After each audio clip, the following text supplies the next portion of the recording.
Welcome to another episode of Humans for Humanity. Some people awaken through light, others are initiated through loss, by the weight of what lingers and the responsibility to help find it rest. This is Humans for Humanity, not just a podcast, a map for the soul worn, a landing place for those who refuse to turn away from pain. And today we're joined by a man who doesn't just walk with spirit, he walks with the ones who have been left behind. Jacob Sasko answers the questions that come without sound and brings peace to places the world forgot to mourn. This is the reckoning of the spirit shepherd.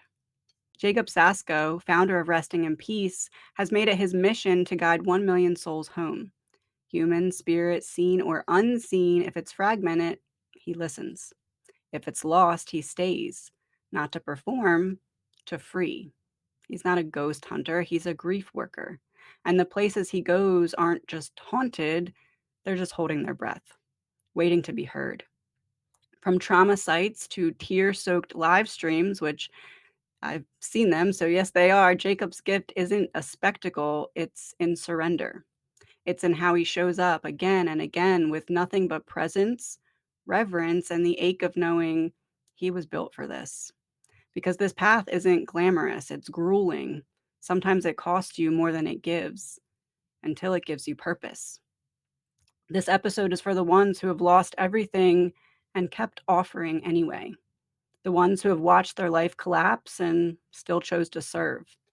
The ones who know that real peace isn't loud, it's earned. Let's begin.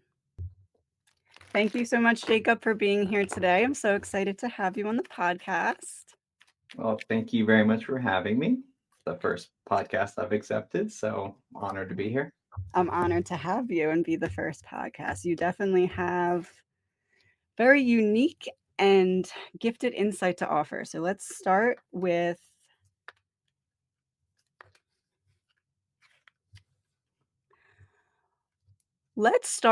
what part of yourself did you have to work hardest to develop to be able to be as connected as you are right now to your gifts? So I have most likely, and most of the people that watch me will say it, most likely some form of undiagnosed ADD, ADHD, something's going on. So stilling my mind was absolutely the hardest, and actually being able to visualize um, mind's eye exercises was probably the most difficult developmentally and getting over the fear of it all. Right, right. Absolutely. So when you started really communicating back and forth with spirit, when you first started being like, okay, no, this is real, this is intense. Talk about constructing the bridge so that you could overcome those fears, so that you could get ready and confident. What bridge did you construct between you and that version of yourself? It was a little more cataclysmic than that. So the spirits I saw growing up created a phobia for me, and it was at the age of 16 where I was finally able to receive a psychic mediumship reading, um, and I got read by a woman named Marge, Presbyterian minister, and she said, "Do you have any questions?" And I said, "Yes, I have two main questions. I see these little white sparks. What are they?" She said, "Oh, you see those two? Those are angels. Sometimes I have to pull over and just look in the sky because there's so many of them and they're so beautiful." So okay, I said, "Okay," and I see spirits. They scare me. How do I talk to them? And she said, "Read the Book of John, and God will talk to you." Sure. Okay. So I was expecting like a Jacob, like a booming voice, but I read the Book of John, my clockwork, every single night for the next several days. And there was something in there that said, if you ask for something in Jesus' name, it will be given to you. And in reading the Book of John, I kind of fell in love with the story, just the kind of the feeling behind it. And it brought me back, to more of a Christian leaning situation because I had just become agnostic before this. And by having that faith structure and praying and asking for protection. That was the key. It's like a spiritual bouncer. That's the key to not being afraid, is having some sort of benevolent spiritual being looking after you that you believe in. That was it for me. Right. Oh, full disclosure, I didn't communicate with these bodyguards, right? It was just praying and believing that someone out there would look out for me. If it was spoken to me, it was on like a subconscious or a spiritual level that wasn't directly known to me. It was just more of a sense of peace. Right. That makes sense. That makes sense.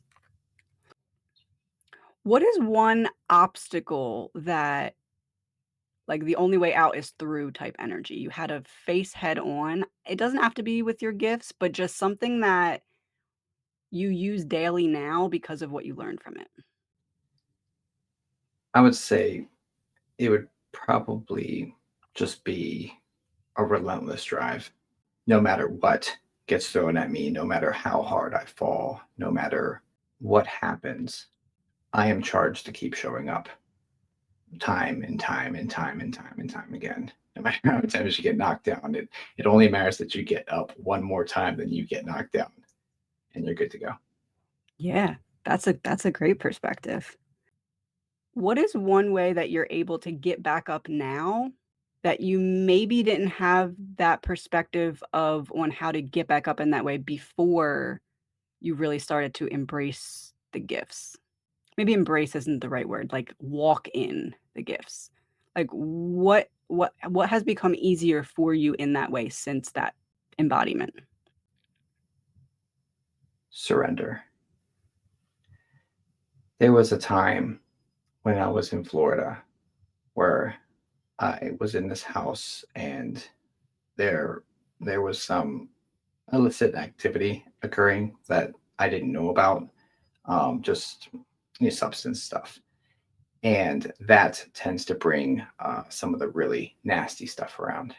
And I was sleeping over at this house, but again, I had no idea that stuff was going on. I was for completely different reasons. I was there visiting friends of the family, and there was someone. There's an entity in the room with me, and I remember praying and doing everything I knew how to remove this uneasy feeling I had, and it wouldn't leave.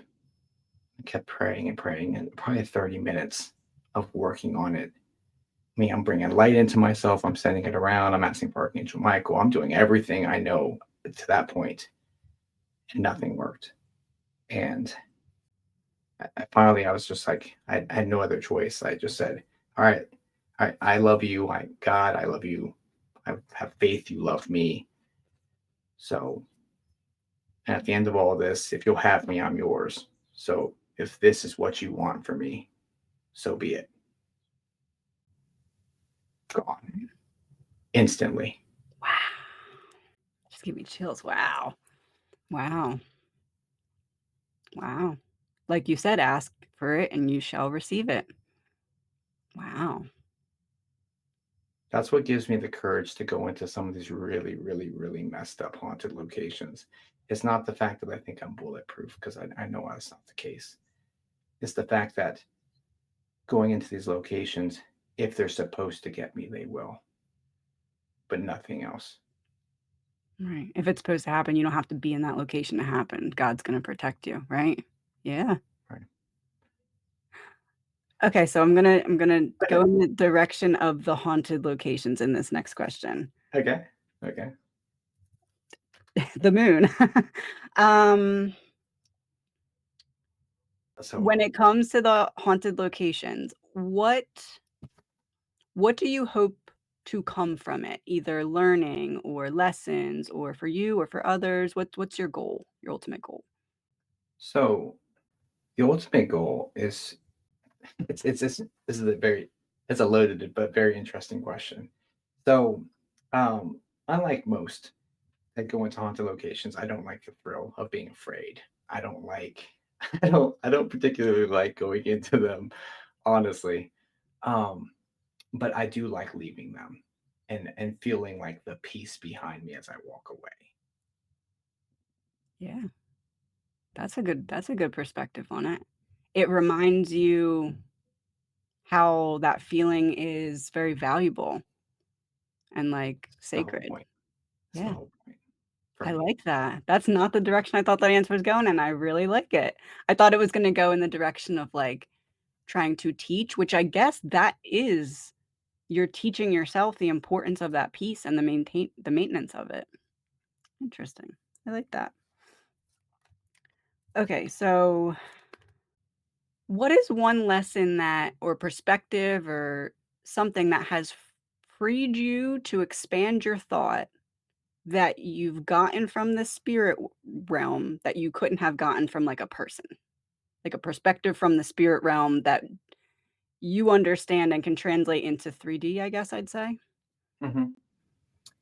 So, I mean, I've been doing this for a long time, and I was working at a theme park down in Florida as a psychic medium once upon a time, and I had this couple come in, and I was connecting with this young girl. She was like 16, probably in spirit, and she had gotten hit by a car, and it was like just a really terrible situation. But she told me to tell them I've got my wings. And that was really interesting for me because I always separated spirit from angel, right? Um, but and I didn't think that we would become a version of angels, but lo and behold, we have this young girl saying, basically, tell them I did, right? So Mhm. that was interesting for me. I mean, there's been several surprising pieces of information.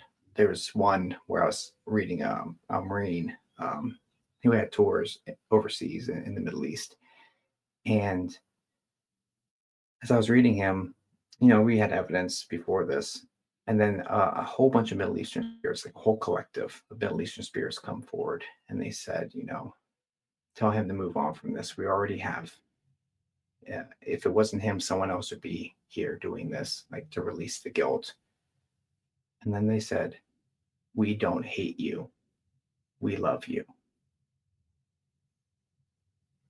And that was like, I wasn't prepared for that.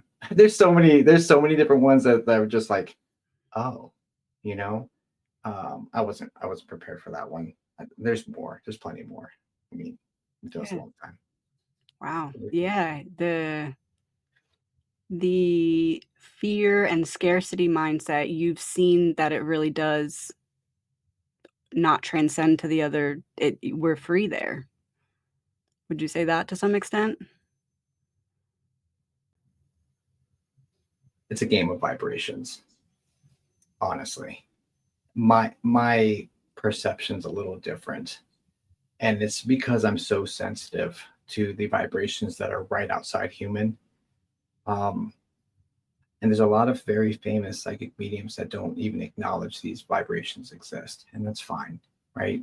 They were kind of they're there to help the masses become more comfortable with it, you know. But it depends on the vibration, um, whether or not they have those feelings or not. Some Right, some yes, some no. It depends what they need to grow and evolve. right. Okay, okay. So, before we started recording, we talked about how, everyone can access this, right? So, to someone who's sitting here like, "Oh, I would love to do what he does," and obviously you can't jump into doing it the way you do, but I'd love to connect more with spirit. I'd love to explore that part of myself. What would you say to help them decide what will work best for them to develop it?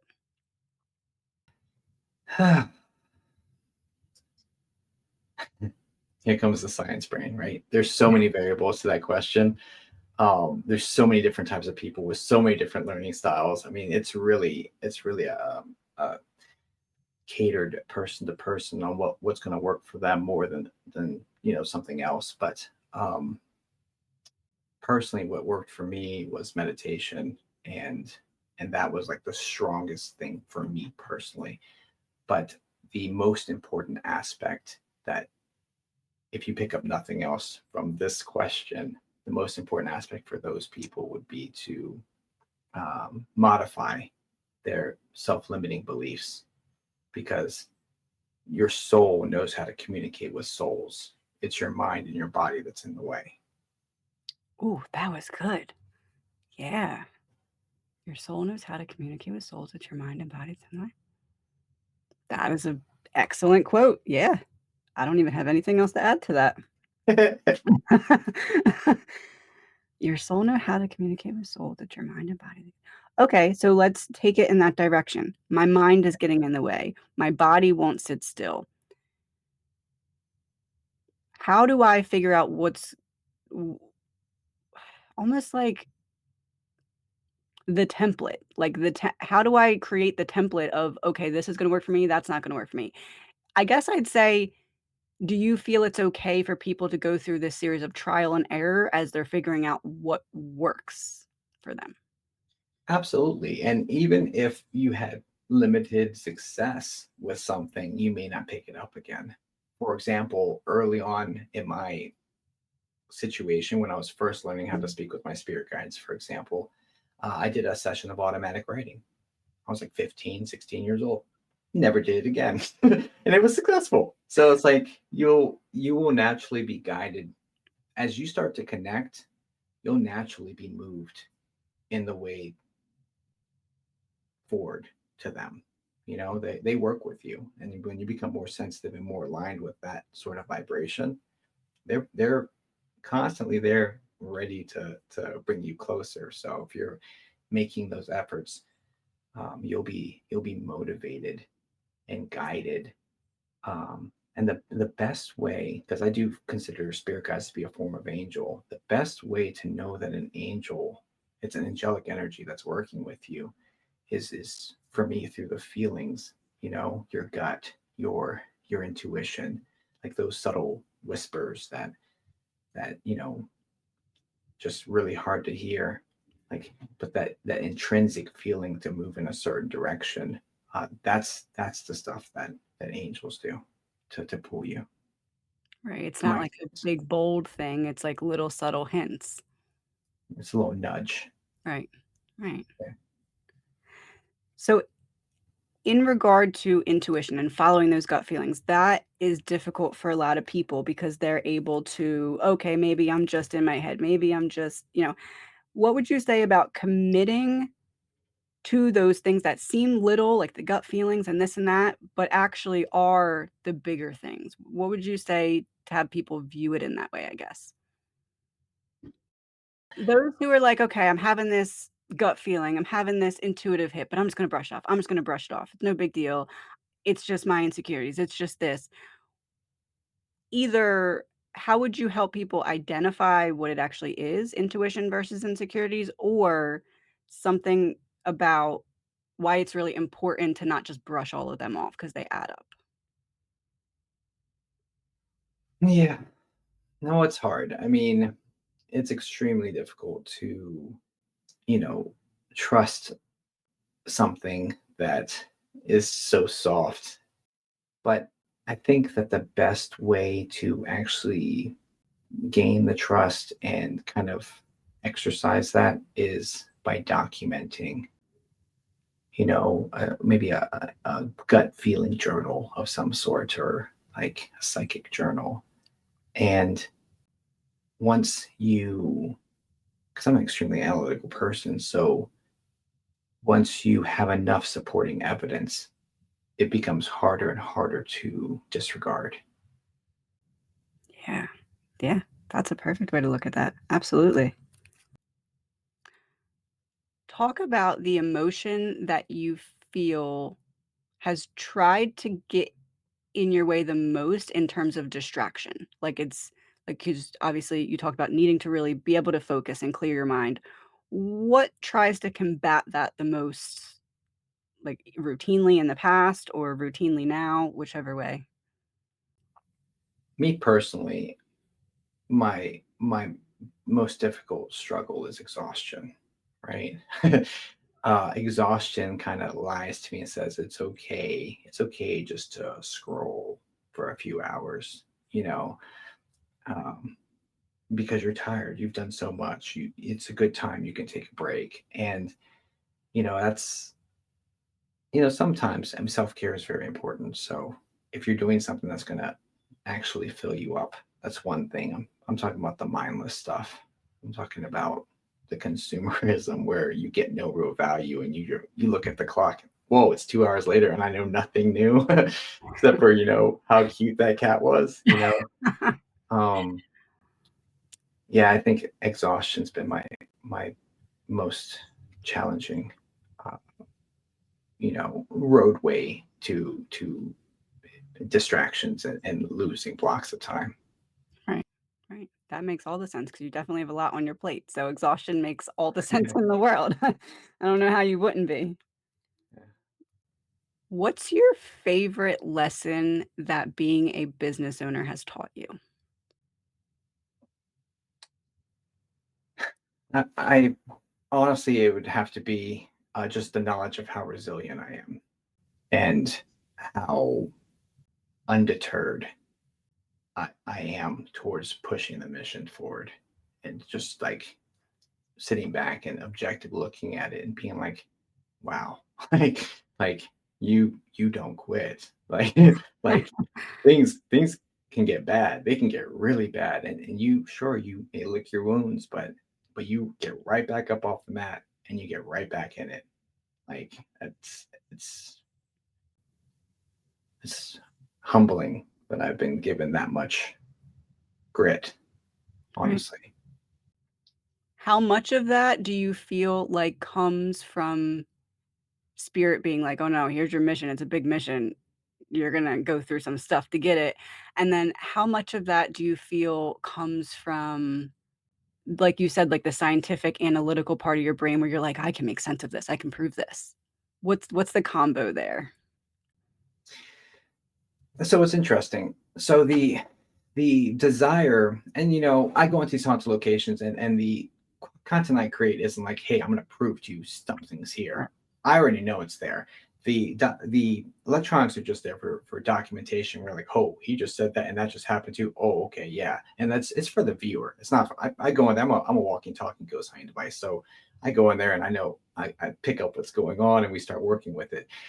So the only reason that I desire to prove it in any capacity is just to help humanity evolve and to come to the understanding that we're all kind of like in this together. We're all the same, and maybe people would be kinder to one another. But the aspect that absolutely pushes me beyond any reasonable limits is the fact that the mission, my why, is bigger than anything. And there's a lot of people that are waiting and counting on me that don't even know they're waiting and counting on me yet. Right. Yeah. It's that spiritual gas in the tank that even if your tank gets a little empty, spirit's like, "Here you go. I got a gas tank. Keep going." Yeah, I was That's blessed with ridiculous amounts of energy. I don't know why, but I'm thankful for it. I think I know why. So you can do all this. Let's take it in the way of almost like this, like, you're talking about having these gifts from very young and being aware of them to some degree from very young. Talk about the almost like the coming out process, like, "This is what I'm doing," type thing. Was that hard for you? Was that natural for you? Was that challenged by anyone? Oh, okay. So, yeah, it was very closeted once upon a time. I mean, not very, but like I wasn't out and about it. Like I've been doing mediumship since English class in high school. So it's been 23 years. And sometimes I say that I've been doing it since before it was cool, right? And like where you literally had to be quiet or people are going to think you're some type of weirdo, Yes. right? And even now some people think I'm some type of weirdo, so but less than before, for sure. But anyway, um the coming out aspect was when I worked at that theme park. The first time I took a professional gig, and the first times I ever got paid for it, actually. I had been reading for 9 years at that point when I finally took a position and finally got paid for one. And um, people ask me, "Okay, what do you do there?" "Oh, I'm an entertainer." Right? That's it. And they're like, "What type of entertainer?" Okay, here goes the can of worms all over the place, right? So, so much so, like, yeah, it just because it's one of the first things you say to people. They ask you, "What's your name?" "Oh, what do you do?" You know, and like Yep, that's how we classify each other in this country. So it's like, okay, I'm going to talk to full-on strangers, and they're going to ask me, and what am I going to lie to them? You know, so yeah, that was tricky, and it made me more comfortable with being just like, yeah, I do this. Like, yeah. right. Yeah, that ma spirit just threw you right in. "Okay, ripping off the Band-Aid, here we go." Oh, there's speaking of spirit. Hey. Okay, so obviously your gift is your gift and you gift that to people. That's your part of your mission here, right? What gift do you feel like your higher self put in your gifts for yourself? Like you didn't do it for that, but you're like, "Oh, there's an unexpected Easter egg gift in here that I wasn't expecting to get from this." With the mind that I have and how grounded it is in science and math, I 1000% wouldn't believe in any of this if it didn't happen to me. It's the gift of knowing, right? Like people believe, oh, I believe in ghosts, I believe in spirits. I know. Right? Like that's a gift because, again, agnostic once upon a time, early on, terrified, but agnostic, and yeah, I know you can't stop someone from knowing something. Beliefs can change, they're tricky, but knowledge, when you know something, it's like, okay, either you catch up or we just mosey away from each other. Right. Yeah, absolutely. It's not a questionable thing in your mind. It's solid and then everything else kinda has already fallen into proving it so much that it doesn't need to be questioned, just built upon. I like that. Going forward, what's something that's not in place yet that you don't have to spill any business secrets or anything like that, but, like, what's one goal that you didn't have until you started really having that, like, "This is fact." Like, one goal that came from that, I guess. The reason I'm struggling with this question is because there wasn't an awakening for me, Okay. right? I was born open, and like I've seen things, I've heard things, I felt things my entire life. There wasn't some oh, okay, aha, now what am I going to do with this? It was always intrinsic. It was always there, being like, okay, this is you, and it's always just been a so there was no, like, I guess, moment. Like when people speak about an awakening, like I can understand, kind of what that is or what you're going through. I have no frame of reference for it, right? So it's really hard. I can tell you some of my goals, but I've always had them. So it's like, I Right. just No, that's that where I makes struggled. sense. That's why I asked for the question twice, because I was like, "Ah, No, that makes all the sense. And yeah, a lot of people couldn't understand it from that perspective, but kind of always being aware of it and then just having it over time proven to you is essentially how it unfolded. Like, not proven, but, like, solidified over time. right." Well, I mean, initially as a child, I thought, okay, again, very analytical. I'm like, okay, well, either I am onto something, or I am schizophrenic, or there's some sort of hallucination happening. Like I need to start ruling stuff out. I might need to see somebody, like and read case studies about abnormal psychology. Like that's a thing. It's a thing because everything back in those days, we didn't have the internet where you can go and find this stuff all over the place. I mean, it was the Britannica. I pull up an encyclopedia, look up psychic, and it's like, this has not been proven. It's all false, blah, blah, blah. I'm like, oh, well, okay. So either I'm right and they're not there yet, or I am cuckoo for Cocoa Puffs. Right. Mhm. Right. Yeah. It was just coming to a different understanding of it. So in that sense, that age version of you, if you would have had something like TikTok back then, where you saw everybody, also doing not the same, but also kinda using their gifts in different ways, What difference do you think it would have made for you back then to have something like the platforms that you have now available? think it would have been extremely helpful.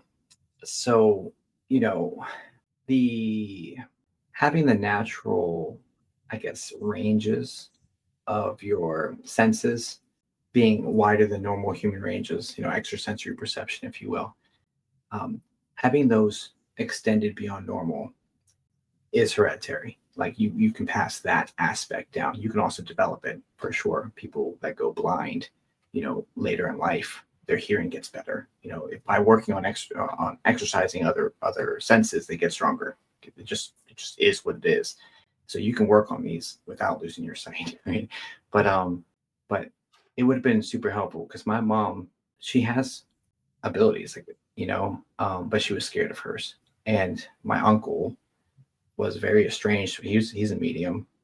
Was very estranged from the family. So I didn't have any real support.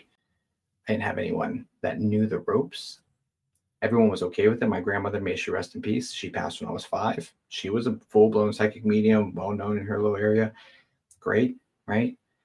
I mean, she helped me in spirit, but I didn't have any real support. So having access to more information for me would have been extremely helpful on a TikTok sort of situation. More easy to ingest. But as it stands, I ingested as many books as possible and as much of that information. So I was still able to get quite a bit without it. I think it would have been easier for sure. Yeah. Yeah. You see it in action over and over and over again. It would have been easy to believe, okay, well maybe this is what this is, and have a name for it. Right. Yeah, absolutely.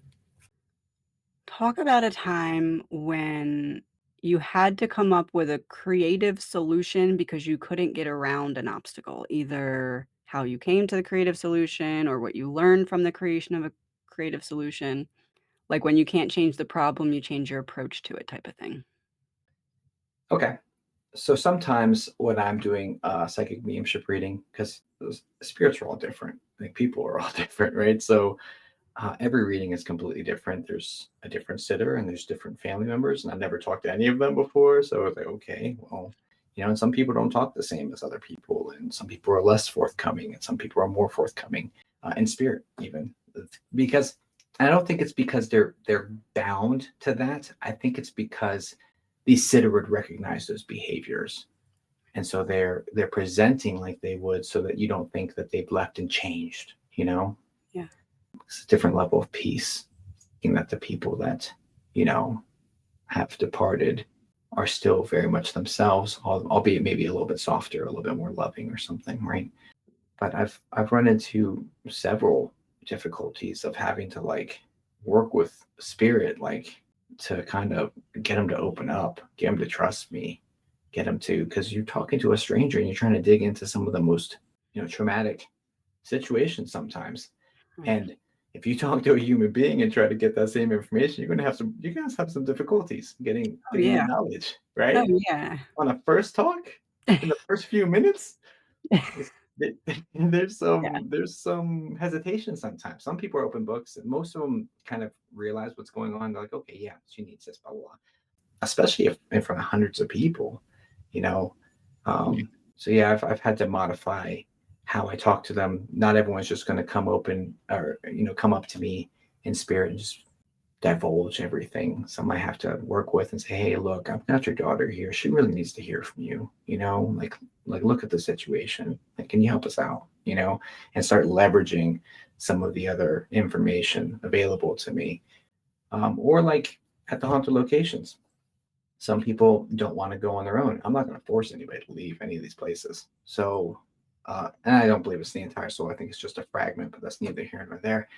So when I pray for the angels to open a doorway and say, hey, go if you'd like to, some people just don't want to. And so I'm like, okay, well, can you bring some of their friends and family, maybe some of their pets to that doorway just to entice them? Because I think it's in their best interest, but I'm not going to, this is their heaven. Let them stay. And so it's like maneuvering around obstacles spiritually. Yeah, everything's on the fly. Everything's on the fly. There's, yeah, it's on the fly. You can't really have a plan because you never met the person before. Right, or have never met the location before, Right. like, it's a case by case situation, and sometimes it's not what I would expect at all, I go into Trans-Allegheny Lunatic Asylum, and I expect to be like, "Hey, who's here? Who wants to come? Who wants to go?" And I expect to be rushed by a bunch of spirits saying, "Yeah, let me out of here," which is the first real location that we went to, and or, like, the first, like, big location, I guess. And that wasn't the case. Like they were just in there wandering around each other. So it's like, okay, well, I don't know why I expected anything else from a full blown facility, than this. Some came up to me, but most of them were just aimlessly walking around. I'm like, why did I expect something different here? Like, Right. and I was like, okay. So you had to modify the approach and everything's on the fly. They're all different. Every single location is different. Every single reading's different. They're all different. It's yeah, just being flexible. It's like walking up to a Subway, you can know who you're looking for, but you don't know what they're gonna react to you when you tap them on the shoulder or anything like that. So, it makes sense if you think about it. It makes sense. It's been my experience. What is something that you would say that you have learned from the spirit world, almost like if there's a group of spirits that you've connected to before and they were like, "Hey, Jacob, tell the people this about fear, humans and fear." What do you think that they would want to pass through you? I'm gonna have to kind of take this in a slightly a different direction, but still Okay, answer your question. that's fine. The reason being is because the I don't really so when I'm doing communication with people like their families, or if I'm working on haunted location and working with those energies, I'm not in there to get information for the masses. You know, I have a much clearer focus. If it's a location, it's like, okay, here's your time, tell your story. Who are you? Why are you here? How long you been here? What was your life like? What was your afterlife like? And do you want to go? You know, please hit my devices on the way out. Okay, thanks. Right. And for one-on-one, spirit communication, it's much more targeted towards what does this person need in order to grow. Like what do you, as a sitter, as a person I'm reading, what do you need from this? I always pray ahead of time to be a humble servant and messenger and only give the messages you'll have them receive, whatever's in their highest good, basically. And so it's like, you know, that's the aim. So I don't leverage either one of those situations to get some profound knowledge for myself or for other people personally. Now, not to say you can't get that knowledge, but I would leverage more of a higher vibration, more of an evolved spiritual energy, albeit like a spirit guide or angel or ascended master, that sort of thing. And they would all tell you that. There's two great motivators in this world, mainly, and they all trickle down back to these two basic emotions or feelings, and it's fear versus love, right? And they would all tell you to do your best to choose love, because when you're acting out of love, you may be a little scary, but you're not acting out of fear. So just make sure that the base feeling, the base driver behind it is love based. Yeah, that was a perfect answer. Yeah, absolutely. Okay, so let's take it similarly. Let's say someone really needs a sign from their loved one. Like, take it you talked about ask and you shall receive, right? How does someone even ask for that? What do they ask for? What do they say? What are they looking for? Like, for those who are like, "I need a sign, and I have no idea what even to start to do." Okay. So spirits are all around us. Like, so heaven, it's interesting. People think heaven's so high above us, and it is in frequency, but not in location. Heaven is literally all around us. It's just at a higher vibration. we exist in the exact same space. It's not like off in the sky somewhere. Your people are not far away, right? And so when you say something, because they're in like the fourth, fifth dimension, when you say something, they hear you, right? Um, there's a really cool concept, and I don't own this one, but there's a really cool concept where it's like this can be demonstrated by like a 3D versus 2D model, right? Let's pretend that you're looking at a map and there's a whole bunch of, dots on this map. They only know north, south, east, west. And you are 3D, you can look down, you see the map. There's an up and down, but you know, anyway, so you have this whole map world of little dots moving all around the place. And you take your finger and you stick it in the middle of their map. All of a sudden, oh, out of nowhere, a circle has just come into their map. Like, oh, what is that, right? And you as a 3D person can look down at this map. You know what's in the closet. You know what's all over this map. You know where all the pieces are. You hear everything that's going on. You see everything that's going on because you have a 3D view over this with this 2D construct. It's the same sort of concept with 3D for 4D, right? Right. Where they have unlimited insight and knowledge of not only what you're saying, but what you're thinking, what's happening, you know. So I don't quite remember the question. I went off in a circle. No, you're fine. How would someone even go about knowing how to ask for a sign when they need one? Just ask. Like they hear you. Now, not that's not to say that you will receive a sign. Okay. Just because you ask doesn't mean you'll get it, right? You will grieve differently not having a sign than you will having a sign. And if your purpose and the purpose of this lesson is for you to grieve without one, you've got to figure out why what they're trying to teach you there. You know, I always say, and this is something that's very, very real and probably one of the most powerful things I've ever learned, like about spiritual law in general, that's completely like it's just incredible, is basically life isn't trying to beat you up.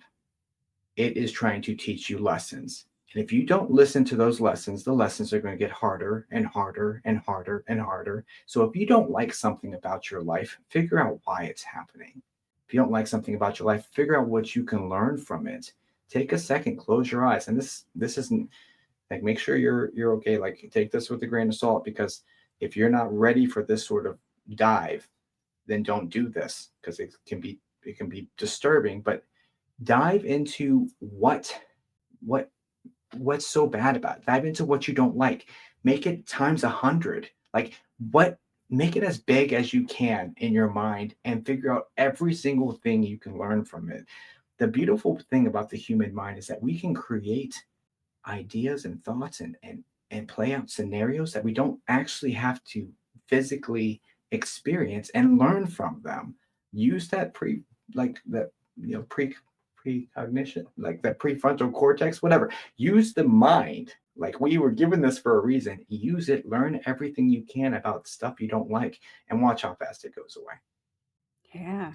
Yeah, your mind is there to do that. Allow it to do the work. You can learn from it. That's a really good. We're one of the only creatures on this planet that has it. Yeah, it's a very good practical tool that I can definitely tell comes from your scientific side. It's like just because I threw out a 50-cent word, prefrontal cortex, I couldn't think of the word I was actually looking for. Maybe. Okay, so I'm gonna leave this very general. You reached a point at some point in your life where paths diverged. Talk about whatever you want to in that experience. Is it really that simple of a question? I Such can a add simple more if you question. want. Do you want me to add more? No. There have been several times in my life where out of just this internal knowing that my time here is done, and I'm usually gonna, put this with like career stuff, but it could apply across multi facets of your life. But when you aren't growing anymore, when you're not learning anymore, when it doesn't fill you up in any capacity or provide you any joy whatsoever, or love, joy, peace, compassion, generosity, any of the good stuff. If you're not getting any of the good stuff from something, it's probably high time to modify and change change your direction, because I mean, life's not all supposed to be sunshine and rainbows, but we should be moving in alignment with the more positive emotions, because that's going to move in alignment with spirit itself. You know, it, when again, we're not here to suffer. Now, is there suffering? Sure, sure, but that's not the whole purpose of this existence. You know, we should be able to enjoy our time as well. Absolutely. Yeah. So essentially, recognizing when something doesn't feel like it used to, and then, like you said, why? Why doesn't it, and what do I need to do? And there's ups and downs, right? Like, let's look at a 50-year married couple. I mean, there are probably days or weeks or months even that they didn't fill each other up, like, emotionally. There's rough patches, right? But I mean, if if you're still gaining love, if you still have some sense of joy, some sense of peace, some sense of, and if it's worth fighting for, you'll know. Like, it's kind of like, if a homeless person asks me for something, right? Or if anybody asks me for anything, I feel in my heart. I let my feeling, if I have anything, I feel, I'm like, do I feel good giving to this person? Right? And I'm a very generous person by nature. I'm a humanitarian. I love everybody. I do. I love everybody. So I trust my gut on this one, as if, you know, do I feel good doing this? And you can use this for people who have been taking advantage of you for years, you know, like, who you've been enabling. If you've been giving to them and giving to them, giving to them, and it causes you stress and sadness, and to keep giving to somebody you're not supposed to. Like, it's because your soul's telling you, hey, look, you're not supposed to be doing this. If you don't feel good giving, what are you giving for? Yeah. And a lot of people don't even think to ask themselves that question, but once they do, that's powerful because then your brain wants an answer. "Well, I don't feel good. Why am I choosing this?" Yeah. Self-accountability in a very direct way. There's a reason adults like Christmas more than the children in some cases. In many cases, we enjoy giving. We love people receiving. That makes us happy. Look at these viral viewed videos of people receiving stuff, and just the good feelings you get even just watching it happen. If you're not feeling good giving, why are you doing it? Right. It's a sign that you're not supposed to be giving whatever you're giving at that moment. Like, stop. It's Yeah. okay. It's okay to say no. Yeah. And I feel like that's very important in relationships because people will give and give and give and give and not realize this giving is hurting me. Mhm. Absolutely. Talk about one experience where you had to feel the fear and do it anyway, and just come up with the tools or the plan and the process. Obviously with your readings, but separate from that. Oh, that's not even the first thing that came to my mind. Sure, yeah, doing reading is terrifying, absolutely. As public speaking, terrifying, absolutely. I'm so scared of public speaking. It's incredible. But the haunted locations, like the first one I signed up for again was Trans-Allegheny Lunatic Asylum. Like, that is like going. That's I'm not the type to stick my toes in the water, right? I'm going to dive in. We're either going to do this or we're not, and I want to see what some of the worst is out there, to see if this is a thing, if this is viable at all. So yeah, I'm normally very apprehensive before, because, like, I don't just go to, oh, this person, his house is haunted. Like, no, like, I'm going to, like, places of serious trauma, serious plantations, trees used for, you know, atrocities against people in the past, insane asylums. Like, I have a list of places, I mean, that I am going to get to. And, I'm making my way. I'm working around the local area first because there's plenty around here anyway. So why go 1,000 miles away when you can do something in your backyard first, or something closer? It's just easier for logistics. But yeah, they terrify me. I'm not going into see Casper. you know, like, I got his uncles and some other stuff. You know what I mean? So it Right, right. is what it is. Yeah, yeah. That's quite literally the epitome of feel the fear and do it anyway. Yeah. Absolutely. Speak on the importance that rebuilding from the ground up has made in your life. It's never enjoyable. Well, I'm not gonna say never. It's very, very seldom, and never been my experience, that hitting rock bottom is an enjoyable experience. And I've hit it a few times.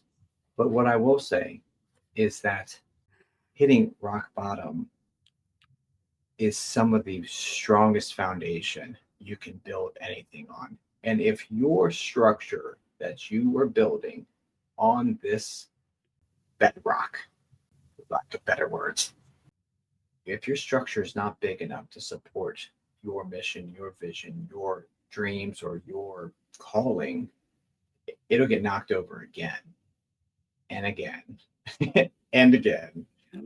until you lay the bricks in a way that actually supports what you're supposed to do here. That's an excellent perspective. Yeah, yeah. And who would you say is responsible for putting the bricks and everything in place?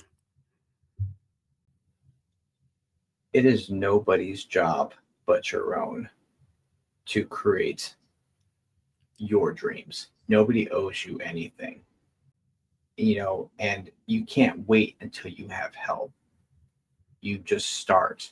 And it's very overwhelming if you look at the entire thing. And it's actually Will Smith. I listen to a lot of motivational stuff. Will Smith was talking about how he and his brother had to build this brick wall. His father had him do it, and they were just overwhelmed by it.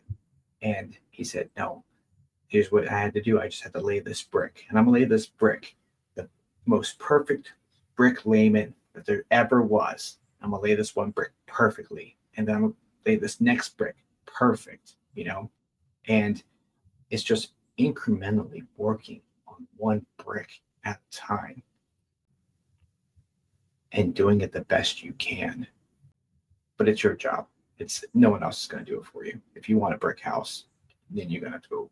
It's No one owes you anything. Right? I knew that was gonna be a good answer. Yeah, yeah.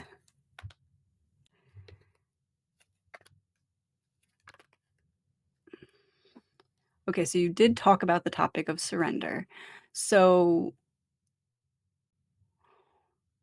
give me a mantra or something that people could refer to in those moments when they're trying to be present or they're trying to meditate and their mind is like, "Hey, what about this? Hey, what about that?" What's something that they could say in the moment to ground themselves, I guess? Yeah. So first off, I would recommend, even before sitting down to do this, if you're struggling with this sort of thing, the first thing I would do is brain dump. Like, write everything off of your mind and make yourself a to-do list. Whatever is pressing in your thoughts, just get it out on paper and say, "Look, mind, I will look at this afterwards. Give me a second to chill." Right. First off, like, do some, like, help yourself out, because if you are thinking about your to-do list and you have things that you have to do in 20 minutes, you're going to have a really hard time meditating and relaxing. So that's first and foremost. Otherwise, none of the other techniques are going to be effective, in my opinion or experience. Yeah, you're be fighting a losing battle on that one. But um, yeah, I mean, so the law of attraction is very much a real thing. It's not the only law in play, but it's very much a real thing. So For example, if you say love, love, love, love, love, and you just repeat it 1,000 times, you'll start feeling love. You'll start feeling those emotions, and that's the law of attraction in play. You think about something, you bring about it. It's just is what it is, the most basic form, right? So stillness. Just think the word silence. Just think the word blank over and over and over and over and over and over and over. Yeah, that's one of the most uh, successful methods for me is just to think nothing, nothing, nothing, nothing, nothing. And it gives you something, especially someone with ADD like me, it gives you something to actually think while still thinking nothing, you know? Right. Occam's razor. There everyone tries to complicate it, but it's very simple. Like, you're literally saying, "Repeat one word." It doesn't get more simple than that, and that's perfect. Dump it out and then repeat this word and get yourself present. I like that. When it comes to people who have lost a loved one, what's something you could say to speak on why it's important to unnumb when you're ready? Important to unnumb when you're ready, like after the passing. Yeah.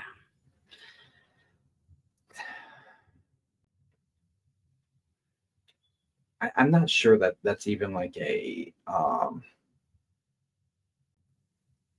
conscious choice to unnumb, right? Numbness is usually associated with shock, which is the first step.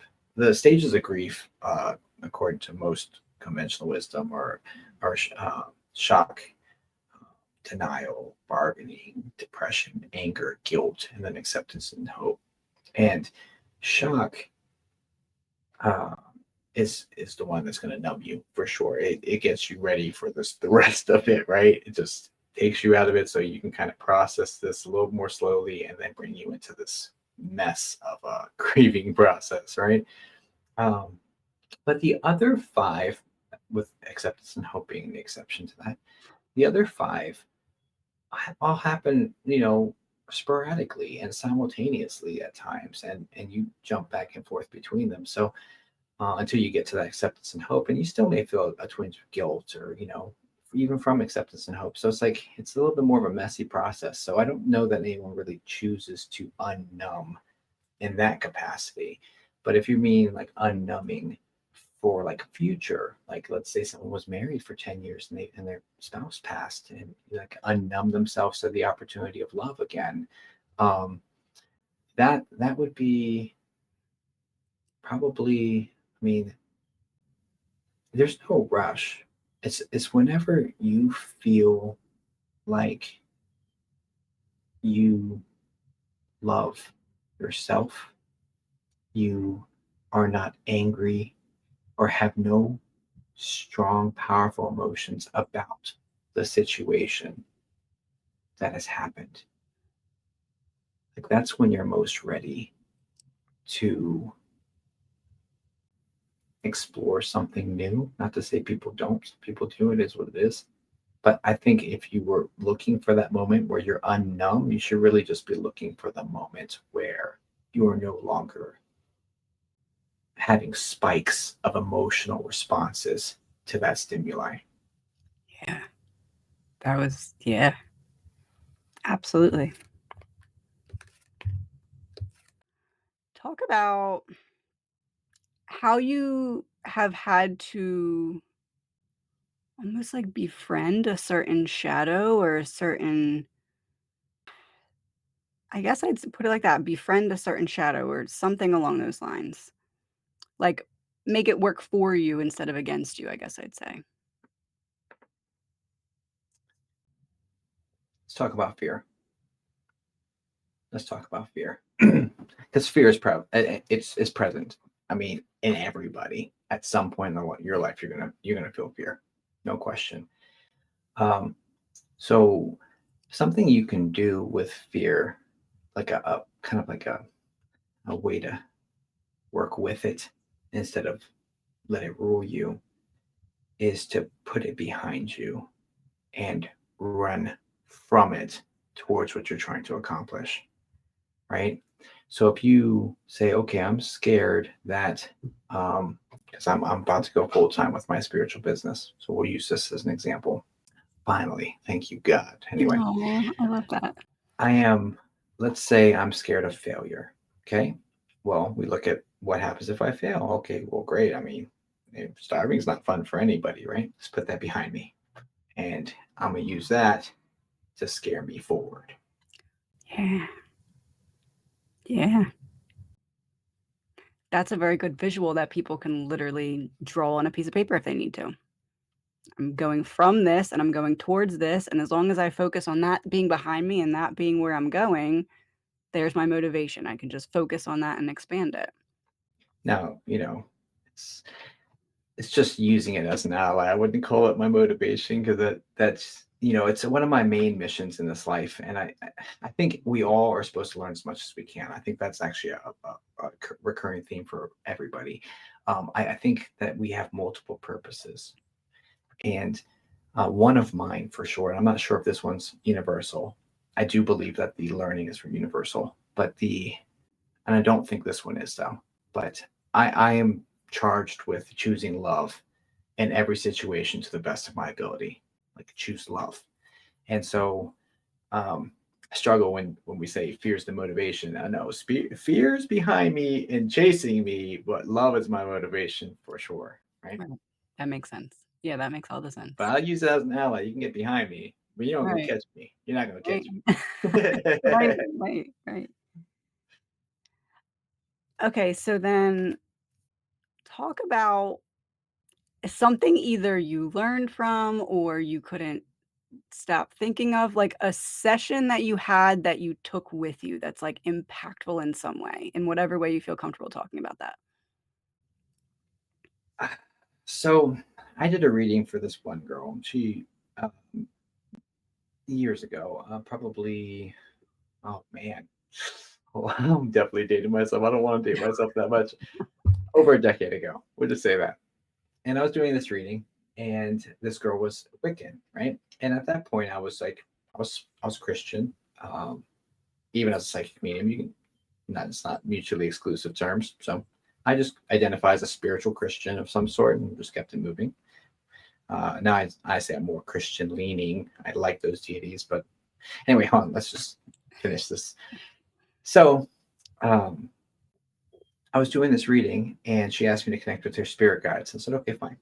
And I said, you have three, and you've been working on connecting with them, and you've seen two of them. She said, yes. I said, and one's in the back in the shadows that you're not quite sure who it is. She said, yes. I said, okay, great. I said, well, got this lady coming forward, and you know, she's got a long black witch's hat on, long straight black hair, uh, and she's a young woman, very young girl, or like young lady.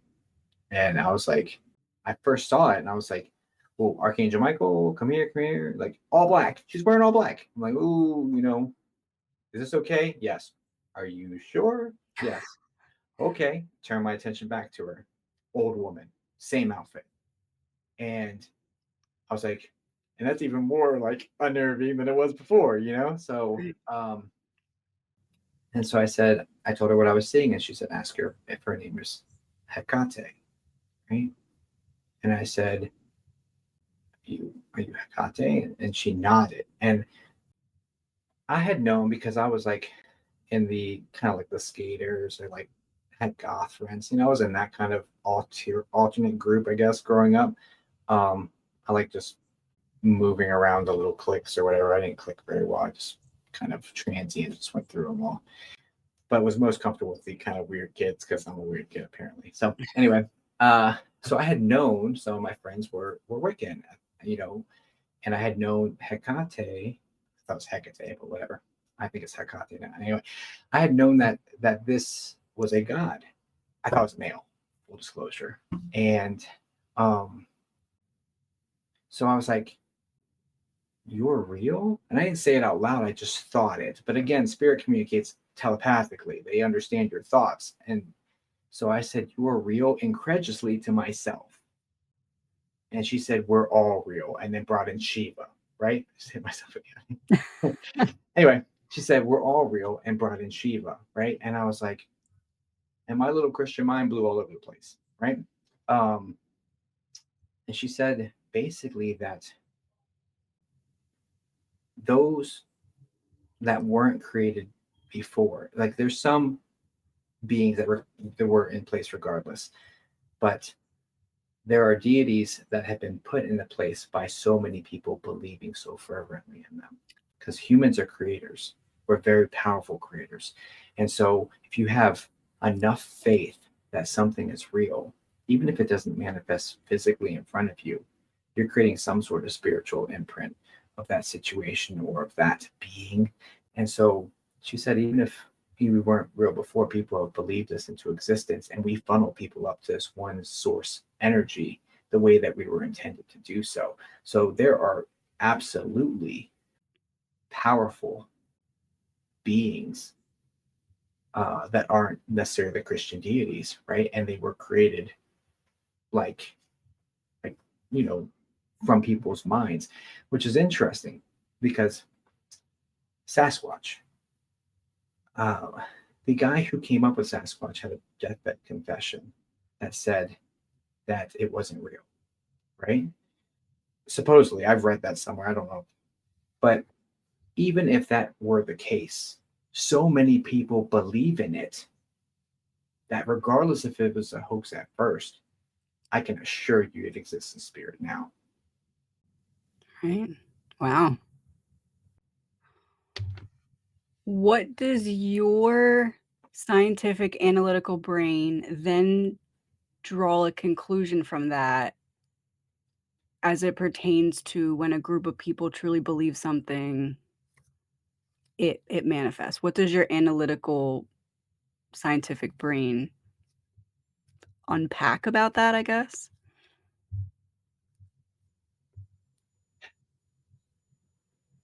My scientific brain. What do you think about that human mind?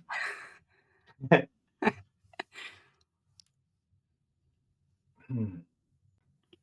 It doesn't seem from a human perspective, and I never really questioned it because I had such a powerful personal experience that led me down that rabbit hole, or like that Hecate thing changed me forever. That reading did it, right? Mm, It was one of the many, but that one absolutely changed me. And so I never really questioned it from an analytical perspective, but it's definitely not from an analytical, human based math and science perspective, it doesn't make a lot of sense. right. Do you feel like that kind of shows the spirit realm is really in charge here to a degree? Uh, I guess I say that because yeah, no, I mean, essentially it shouldn't be happening, but it is.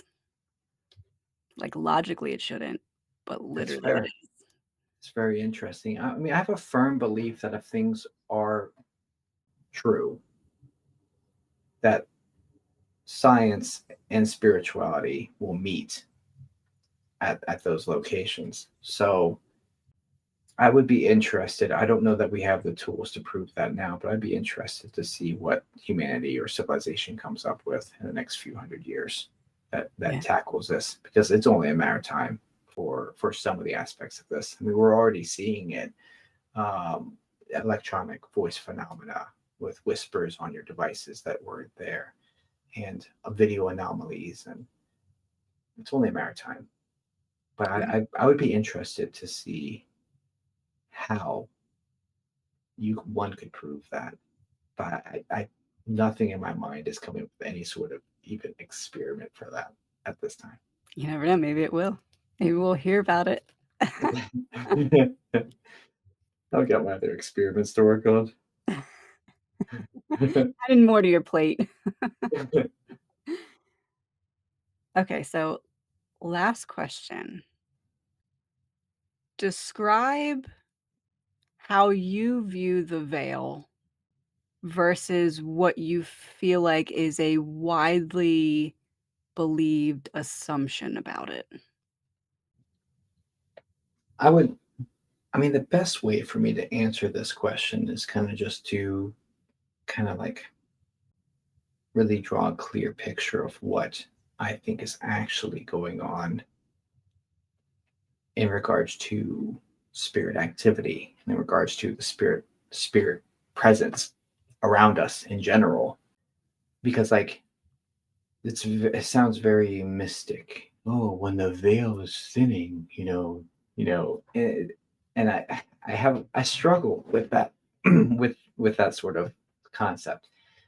I think that potentially the veil being thinner is people having more belief that this stuff will happen. For example, let's say Halloween, right? People are more believing the veil is thinner, but is it really just because you're more focused on that sort of activity, right? Right. Um, so I don't know that it necessarily is some veil that's thinning and getting thicker. I think it's more the collective consciousness giving more or less power to the energies around. I love that answer.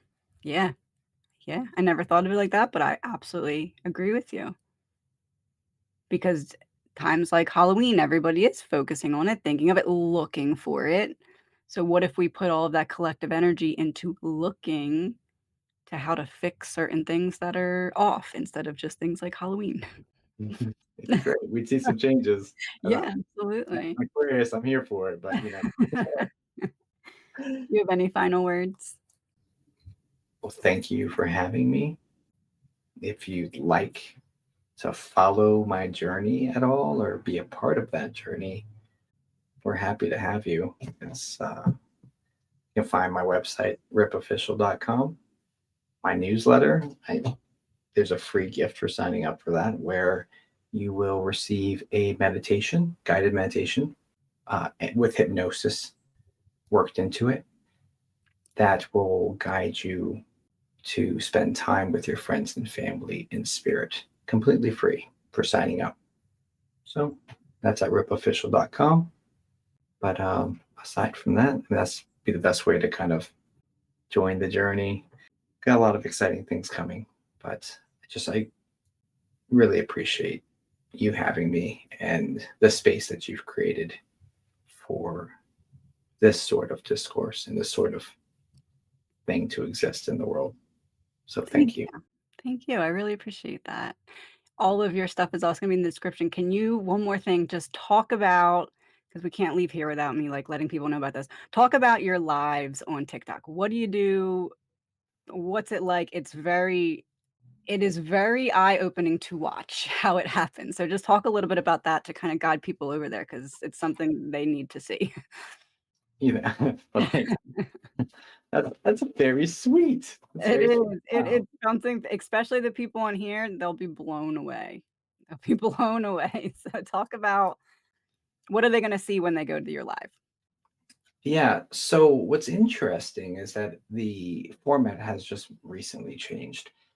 Very, very recently. I'm talking Monday. Okay. But it's still similarly. It was like an epiphany that came to me and actually unlocked it possibly being a full time viable situation with that element added into it. But so basically, what I do is I read people live like constantly. If you come onto my TikTok live, you'll see me reading people almost assuredly. I'm reading somebody. If you join in there, I don't spend a lot of time doing anything else, honestly. I serve and serve and serve and serve and serve. And so what's really interesting is that the new format, and we'll see, time will tell, how this goes. But the new format is people are able to purchase a session from me live, and you don't even have to show up. You're not on camera. You're in your PJs in your house on your phone, and you will get messages from Spirit. And I'll read you, and then you also get to pick one person in the room to get a 5 minute free mini one from. It just has all the good feelings of, oh, thank you so much for picking me. Oh, it's just all the gratitude all around. You're feeling good. You're giving to other people. It's such a beautiful creation. And I called it, just actually came up with the name of it, called the spirit chain. Or Oh, so, but yeah, you're the first person to hear that besides me, the wife, and, but yeah, it's called the spirit chain. And it's just this really positive thing. But regardless, it's just reading people without seeing you, without needing to see you. And it's reminiscent of, I'm dating myself now, but it's reminiscent of reading people on AOL chat rooms, right? I'm definitely dating myself. And and back in the day, it was the Wild West of the internet, where you were just a screen name and you had a blurb of some of your information, but there's no picture, there's nothing. What ASL, like there was nothing there. So it was the Wild West. No one knew who anyone was. And I stumbled into AOL chat rooms and I saw people. I saw like psychic rooms. And I said, oh, I see ghosts. They still scare me. I was like 15, 16. They scared me. Maybe they can help me. And they were in there reading each other. And me as a scientist, I'm like, how is this possible? But me also as a scientist is like, well, no one knows who Scooby 3006 is. Let's go. Right. Like, I'm anonymous. Oh, you're crazy, Scooby. Oh, well, you listen to Scooby. That's your fault. You know what I mean? Like, you're gonna let someone named Scooby do this? And who's the joke on that? Like, so it was completely like pressure free. I was like, and so I started doing my early readings. I had to have been 16, doing my early readings, a lot of them in there. And it's the same concept. Like, I just have you type into the chat, and there's hundreds of people watching me on TikTok, but you type into my chat and I just find your comment and I look at the words you wrote. It's not your picture, it's not your username. It's the words you put into my chat because that has your energy behind it. You just put that into my chat. Just like I'm also the first psychic medium ever to do readings on virtual reality that I know about, but I've hosted events on virtual reality and Oh, done that's readings in cool. virtual reality, That's right? really cool. Yeah, Yeah. it's anyway, it's a whole thing. But regardless, and in that aspect, I listen and they say, you're a pixelated creation. You're not you in VR. And so I have to travel in with their voice. Now you just got to find what are you putting in here for me to be able to grab onto and be like, okay, and ride this in to like get around your situation and then be like, okay, who's here, and then Right. do my thing. So yeah, it's interesting. It's something that I would not have believed was possible uh, if I if it didn't happen to me. Like, but it's absolutely, you can read with any sort of connection with somebody else, any sort of phone and text. It doesn't matter as long as you're talking back and forth. Spirit can come through and surround the other person. Right. So yeah. And I feel like whoever gets picked in your live, it's always it's the person who needed to get picked. Like, you can definitely tell, like, oh, that person that they needed that. It's spirits really like, "Hey, Jacob, right there, that one, that's the one." You can tell. You can Well, because absolutely the tell. yeah, the format right before this, I would close my eyes, and when spirits told me to drop my finger, I dropped my finger on my screen, and then they'd say, where the name was or where the sentence was according to my finger. Oh, it's right. It's one right above, or it's underneath your finger, or whatever. And I open my eyes, and okay, they're like a magic trick. It's sitting right there. I'm like, okay, well, this person put them into my system. They go through my speakers, and I'm just reading random people. So it's always I like the anonymity. Even in the virtual reality world, I wave my hand above. It's an auditorium and it's a stage and I have seats in there and we've created this whole world for it, right? And even in there, randomness is important to me.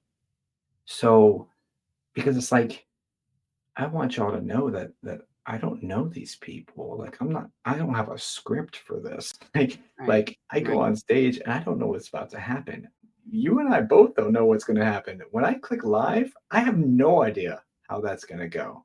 Right. And so on stage on the VR, I wave my hand above the microphone and the lighting. There's a spotlight that goes from random chair to random chair to a random chair. There's 13 chairs in this auditorium because there's capacity limits. But it goes from random chair to random chair to random chair. If there's nobody there, it goes to another random chair. And as soon as there's someone sitting in one of the chairs, the house lights change and the light just stays on them. And you'll know it's obvious that person's just been selected. It's completely random, period. Wow. Yeah. Like this is the thing. Like this is the thing. I've been doing it for a long time, and I know it's hard to believe.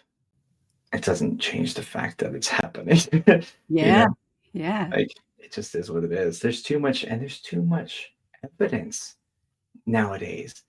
It doesn't have to just be my personal experience. Like initially, when I first started seeing spirits and stuff, I kept it very quiet. I was like, oh, maybe I'm crazy, right?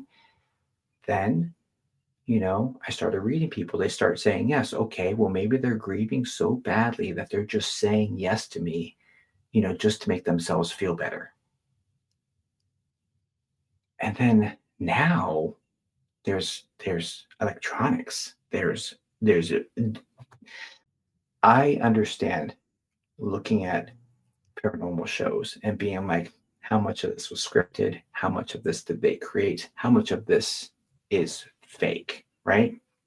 It's different when it's your material. It's different when it's on your devices. It's different when you live that moment and like especially my earlier ones. Like if you watched episode 1 on my YouTube channel on the playlist of like resting in peace episodes, it is so poorly edited. It is like it's slow. The audio is not very like it's not balanced. It was so bad. It was my first video I ever edited, right? I definitely did not enter things into that video. I didn't know. I barely got the thing out, right? But there's so much like incredible evidence in there. Like that doesn't just come out of nowhere, right? It's like spirit walk up to me and say, "Go away," into my lapel mic. You know what I mean? Like Oh, wow. it's a thing. It's a thing, and nobody's saying that around me. It's not caught on the other audio. So, so yeah, it's incredible. It's incredible how far we've come, and it's incredible to see how far and how quickly we're moving towards more and more understanding at a very fast rate. I don't think that we will have the same doubts about spirituality by the time I leave this planet. Yeah, I agree. We're We're we're getting there. rapidly getting there, yeah. We're getting there. And especially when you have people like me who are so analytical and so scientific, and my mission isn't even to prove it that they're real, but it's just like, you know, I have experiments. I have things, that I in the works or ready to enlist, or there's a lot of things. And I'm very excited to see how much we can prove, not because I feel like it needs to be proven, but because like it's just it's just cool. It's cool. It's cool to see it on electronics, you Right, know? right. And again, it all circles back to if people knew that we all are in this together, if that we all are each other, like the energetic being that I am and the energetic being that you are. We I am you. We're all from the same energy. And so doing something poorly to somebody else is only doing poorly to yourself. And like just to like if people were more spiritually sensitive and spiritually aware, and don't mean sensitive like I see things. I mean sensitive just being like kind, then this world would absolutely be a different place. Yeah, You know? yeah, absolutely. So Yeah, that's a really good way to look at it, like, if we can just focus on because a lot of times when we're not nice to each other, it's coming from fear. So in those moments, okay, feeling fear, maybe not being my nicest, let me just switch to love for 10 seconds and see what happens. Let me just try it for 5 minutes and see what happens. It could really start to shift things on an individual level. everything has a ripple effect Yeah, yeah, because you being kind to that person. in turn makes them kinder to the next person they encounter. It also makes you feel different when you encounter your next person. And how many ripples are you creating each day? Right. And in a way, I guess that's kind of like how you said when you're doing something unkind to someone else, you're essentially doing it to yourself. That's kinda karma in a way. Like, karma's not there to punish you, it's here to show you, "Hey, that wasn't great. Here's what it felt like. Don't do that again." Yeah. I'm starting to chuckle because my wife and I have very differing opinions on karma. So I am not the type to believe in karma personally. The law of cause and effect is real. I accept that, right? I accept the scientific aspects of it, but the karma itself, what I've done, the part that I have the biggest issue with is the stuff I did in my past life is going to have some bearing on how my life plays out here. I've got rid of that one. I, absolutely not. And after I got rid of that, my life got better. So I'm not saying karma's not real. What I'm saying is you don't have to believe it. You don't have to live within that box, right? Right. Now, there's some things are spiritual law, cause and effect. Absolutely. Natural law, absolutely happening. There's nothing you can believe it or not believe it. Gravity's real. Like you're going to come back down to this ground, right? No matter if you believe your way out, you're not going to Peter Pan your way out of that, right? Right. However, however, some aspects, the past life stuff, if you believe it for like ferociously, if you believe it fervently, you will absolutely create that for yourself. That will be a limitation you place upon yourself, Right. but it's not essential. Yeah. My opinion, and it works for me. My wife, we never agree on it. We can have long conversations where we will never agree on this, right? But it's just, that's okay. Yeah. She can't be right all I the can't wait to show Kelly that part. time. Yeah. The virtual one that you do, is that can people find that through your website, or is that something separate for now? So I for know they're now, gonna ask. They're all gonna ask. I already know it. I've only done two events in there, and because it's really hard to scale, you can only have 13 people in the audience. There's I kind of just at this point I did it, and I uploaded a small video on my YouTube, actually like having some of the footage from it.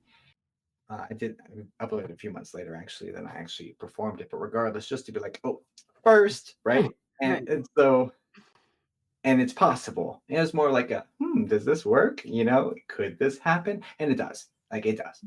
I'm still completely figuring out the mechanics, but I am 1000% confident to say mediumship can occur in virtual reality, which is super cool. But it's more for the scientific aspect. I don't know any real way to scale it or to make it helpful in any real way to my short-term goals, but potentially something in the future. But I will always be able to say I was first.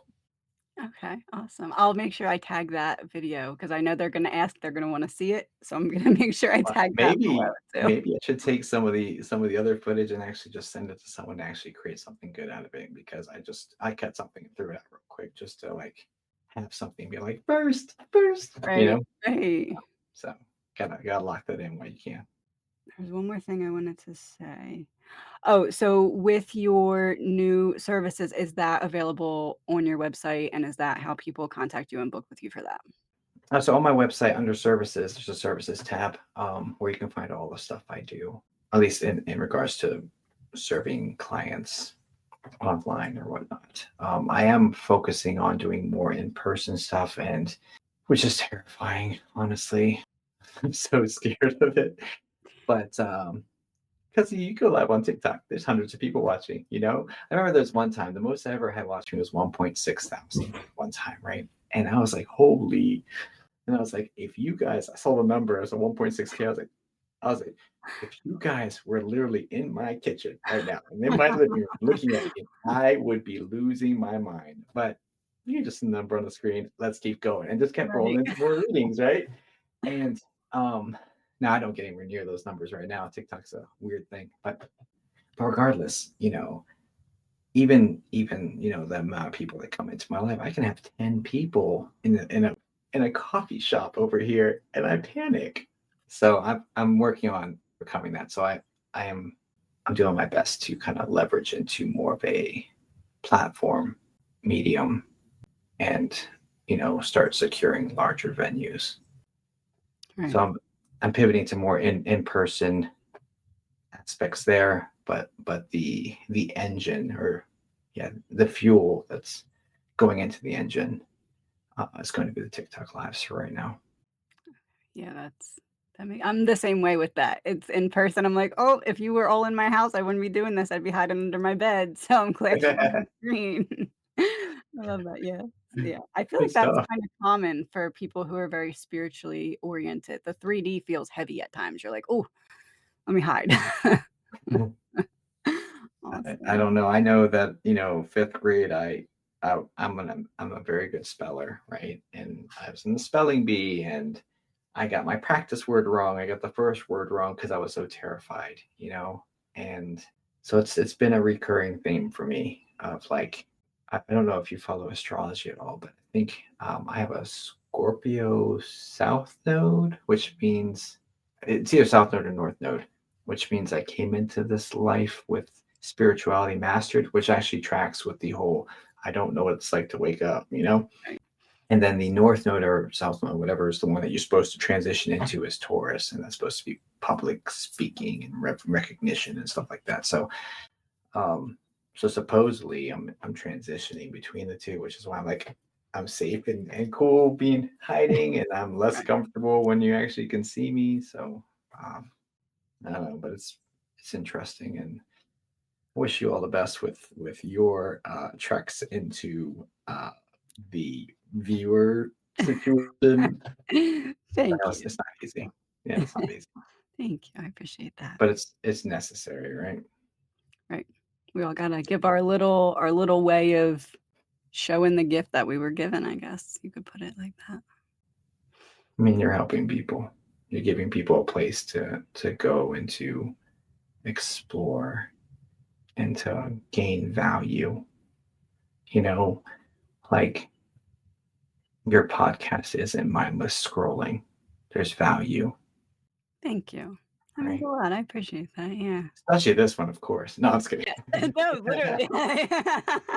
Thank all of your viewers for even helping you create something that would line up with something I'd like to be a part of, or affiliated, or like a guest on. So thank you, and your viewers. I appreciate you, and uh, we're all in this together. Be kind to one another. Thank you so much, I really appreciate that, and definitely, you're right, they did definitely help me a lot to be like, "Okay." I guess learning what I felt like they wanted to learn created this, so you're absolutely right in that regard. Jacob didn't come here to entertain the idea of spirit. He came here to serve it. And today he did, without pretense, without performance, and without diluting the gravity, there's that word, of what he carries. He reminded us that this work isn't for the faint of heart, that sometimes healing doesn't look like hope, it looks like holding space in the rubble. It looks like staying in what others would run from.